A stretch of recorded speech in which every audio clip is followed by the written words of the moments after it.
शिवराज बोले। लोकसभा चुनावों में विदेशी ताकतों का दखल रहा, भाजपा चुनाव प्रभारी ने कहा। दूसरे देश में बैठे लोग चाहते थे कि पुरानी सरकार बने, कम सीटें आने के पीछे विदेशी ताकतों का हाथ बताया है। शनिवार को जयपुर में राजस्थान भाजपा की प्रदेश कार्य समिति की बैठक को संबोधित करते हुए केंद्रीय कृषि मंत्री शिवराज सिंह चौहान ने कहा कि लोकसभा चुनावों में विदेशी ताकतों का दखल रहा। यह सच है कि हमारे विरोधियों में विदेशी ताकतें भी शामिल हैं, जो चाहती हैं कि किसी भी तरह से देश में भाजपा सरकार न रहे। शिवराज की तरह ही राजस्थान भाजपा के चुनाव प्रभारी और राष्ट्रीय उपाध्यक्ष विनय सहस्त्रबुद्धे ने कहा कि विदेशी ताकतों के कारण इस चुनाव में हमें कम सीटें मिली हैं, क्योंकि विदेशों में बैठे कुछ लोगों के हित मोदी सरकार की नीतियों के चलते प्रभावित हो रहे थे। वह चाहते थे कि देश में पुरानी सरकार बने, और यही वजह है कि इस चुनाव परिणाम में उनका असर देखने को मिला। खराब चुनाव परिणाम पर बोले, अंगुलियां हमारी तरफ भी उठती हैं। चुनाव परिणामों का विश्लेषण करते हुए चुनाव प्रभारी विनय सहस्त्रबुद्धे ने कहा कि देश में 60-65 सीटें कम आई हैं।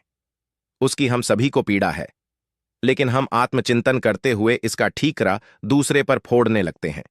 हमें यह सोचना होगा कि जब हम किसी पर अंगुली उठाते हैं तो शेष 4 अंगुलियां हमारी तरफ उठती हैं।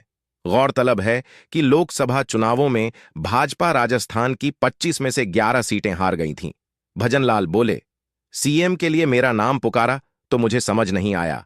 राजस्थान में भाजपा सरकार बनने के बाद पहली कार्य समिति की बैठक को संबोधित करते हुए मुख्यमंत्री भजनलाल शर्मा ने कार्यकर्ताओं से कहा कि मैं आपके बीच में से ही आया हूं। विधायक दल की बैठक में जब सीएम के लिए मेरा नाम बोला गया तो एक बार मुझे भी समझ में नहीं आया कि यह क्या हुआ। सीएम ने कार्यकर्ताओं से कहा कि आप सभी संगठन की नजर में हैं, आपके हर काम पर संगठन की नजर है। भजनलाल शर्मा ने कहा कि प्रधानमंत्री नरेंद्र मोदी को रूस में सर्वोच्च सम्मान मिला है। यह भारत के विश्वगुरु बनने की दिशा में बड़ा कदम है। उन्होंने पूर्व कांग्रेस सरकार पर निशाना साधते हुए कहा कि पिछली सरकार में यहां गैंगस्टर आते थे, गोली चलाकर चले जाते थे।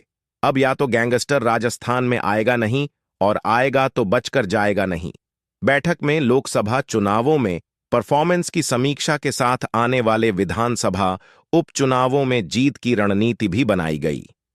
सीतापुरा के Jaipur exhibition and convention centre JCC में हुई इस बैठक में करीब 8,000 बीजेपी नेता और पदाधिकारी शामिल हुए।